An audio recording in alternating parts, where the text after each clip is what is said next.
I think I have like an unhealthy obsession with the Pacers. It's not like something that needs to be treated medically. It's just something where you just have it. It's like a porn addiction, like a porn addiction to the Pacers. But like I watch Pacers videos all the time. I don't know what I'm saying. The Pacers intrigue me, dude. They do. It's something I like seeing them recently come back. They had like what down six with 47 seconds left to play in overtime, and they still come out with the dub. I'm just like, dude, this team has all the ingredients. I feel like to go to make some noise. And Halliburton, 5 seconds, 4 seconds. Halliburton for the lead. 1.3 to go. Pacers by 1. A few moments later. That is right up there with them. The 8-0 run occurred, Greg, in the last 35 seconds. The next day. Was embarrassing clown behavior by his father. Stephen A., do you think the NBA should punish Hallie's dad? Yes, I do. I do think that he should be punished. enough with this. The thing that bothers me is that the very next day after the Pacers beat the Bucks in overtime, all ESPN is doing is just yammering about this whole Tyrese's father situation, all that fun stuff. I'm just like, dude, can we talk about basketball for once? Just like, I just want to talk about, like, the freaking upcoming daunting matchup between the Cavs and the Pacers, all this fun stuff. Not about this freaking buffoonery. Like, Right for you to be disrespectful towards somebody else. I disagree. I've won the championship. They haven't. there's no retort to that. I mean, like, listen, there isn't. I don't know what I was going to say, but, like, the Pacers, they need to do this. And I feel like the Pacers right now, they're not scared of the Cavs either. They're not. But yeah, in case you haven't noticed, I'm going to talk about the Pacers. In this video, I'm going to talk about the Pacers and their upcoming matchup with the Cavaliers, and also why I still think the Pacers are being slept on. They're being slept on, dude. I like this team.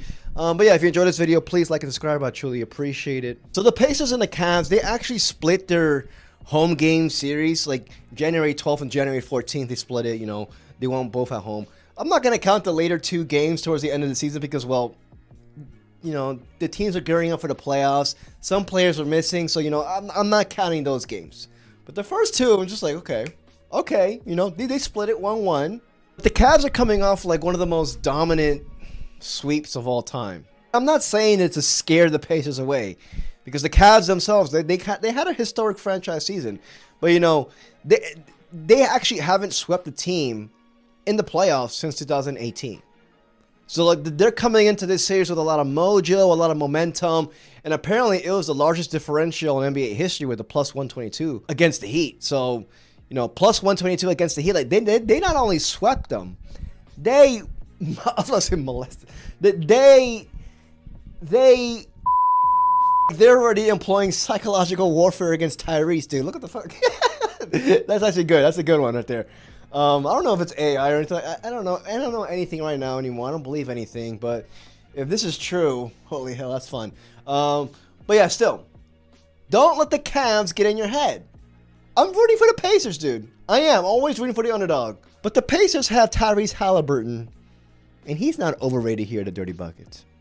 He's not. He's just rated. He's in the middle. He's in the middle. I respect him. I do. One of the best pure point guards in the league right now. And this tweet, beautiful. Beautiful. I'm still in the camp where that stupid ass poll from apparently is The Athletic saying that. I'm just like, dude, nobody votes in polls anymore. Dude, what the fuck? What type of baby boomer are you to voting in these polls? Nobody does it anymore. It's 2025.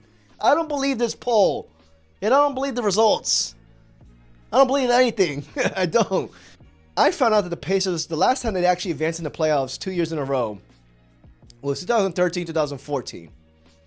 It's been a while. It's been a while. We all know in NBA, consistency is everything. You don't want to be that team that goes into the playoffs, darling Cinderella run, and then just you don't hear from them ever again. No. Last year, it was the Pacers. Last year was the Pacers in that. And it looks like the fact that they're doing this again, to me, it just shows continued resiliency, continued grit, continued grind.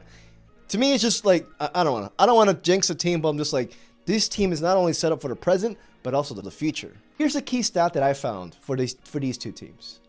Cleveland averaged more fourth quarter points than any other team in the NBA, with 29.8. But Indiana was right behind them, with 29.3 points in the fourth quarter averaged. Not only that, the Pacers have actually gone 5-1 in overtime games and 24-14 in any quote-unquote clutch game.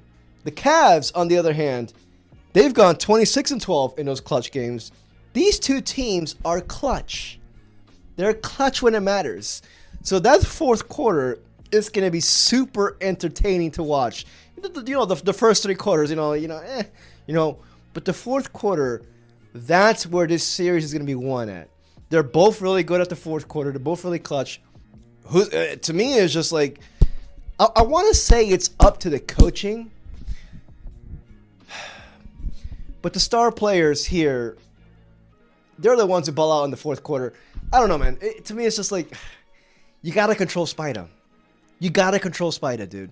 He's the main one on that team. Granted, much respect to Darius Garland and Evan Mobley. I'm going to get to Evan Mobley right now. If he's going off in the fourth quarter, it's over. It's over, dude. It's over. The surrounding cast is already good in the fourth quarter, plus Spida, which probably he's going to be considered the best player in this series. No disrespect to any Pacers. Yeah, I don't think there is any. I think they know that too. Well, I don't know. But yeah, you know what I mean. But another thing I want to talk about is and I talked about this in the previous Pacers video, the rotation. The Pacers are deep, dude. They're deep. But the Cavaliers are deep as well. They're both deep. Like, the Pacers have 7 guys who average more than 10 points per game in their rotation. But the Cavs themselves, they have their own options, man. They have 10 men who average at least 19 minutes, who also average more than 10 points per game. And 5 of those dudes actually made 100 or more threes in the season. So this team is deep as well. Both of these teams. It's just like, okay, you have to combat that with coaching, obviously. I still believe Rick Carlisle is the best coach in the series. Yeah, he is. I'm not going to backtrack from that. I'm not going to move off from that statement. I also wanted to point out that Halliburton, this season has been against the Cavs, but overall, he's been fine against them, averaging 18.4 points per game, and 8.6 assists, 49% from the field, 37% for the three. But that's overall in his career. What's most important is what he did this season. But I think he's going to bounce back. He got this mojo going with the game winner. He's going to bounce back, dude. But Evan Mobley's the guy where I'm just really interested on. Because this is a guy where game 1 against the Heat didn't really do that much. But since then, this man was on fire. Obviously, defensively, we all know what he's capable of. Offensively, you don't want Evan Mobley to provide any sort of spark or jolt to this team, because offensively, he came off a series averaging 18.6 points on 6.3 rebounds, 1.6 assists, all in the final 3 games. I'm scared of Evan Mobley more than I am of Darius Garland, to be honest with you, because Evan Mobley can dictate the game, dude. He can defensively, and then turn it into offensively, especially in the fast break. I don't know, man. But then again, Pascal Siakam and Miles Turner, compare that to the Heat bigs of Bam Adebayo. Much respect to Bam, but then Nikola Jovic. It's not a comparison.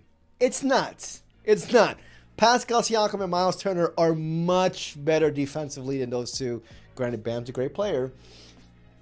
So I think that right there could ease my worries about freaking Evan Mobley. But still, that's one thing that I'm having my eye on, honestly. So the Pacers were actually one of their defense improved in the playoffs. I've heard a stat saying that the Pacers held the Bucks to 111 points per 100 possessions in the first round, which is 4 fewer than Milwaukee's top 10 offense scored in a regular season. They're showing up when it matters the most. That's a beautiful stat. Defense wins championships. The Pacers had the defensive key ingredients in there. I made a whole video about Andrew Nembhard, how much I love this dude. Not like that, but all the sports media outlets and sports media in general, they had the Cavs in 6. I think it's going to be closer than that. I think it's going to 7. I think it's going to the fourth quarter in Game 7. I do. Dude, the Pacers, man, They have the key ingredients. I just want Ben Mathurin to step up a bit. As his first playoff outings, step up, please. We all know Tyrese is going to do his thing. Pascal's going to do his thing. Miles Turner's going to do his thing. They need somebody else to give them that juice, the offensive juice. I'm looking at you, Ben Mathurin. I think this is going to Game 7. But there's one thing that the Pacers have shown me is that this team is resilient.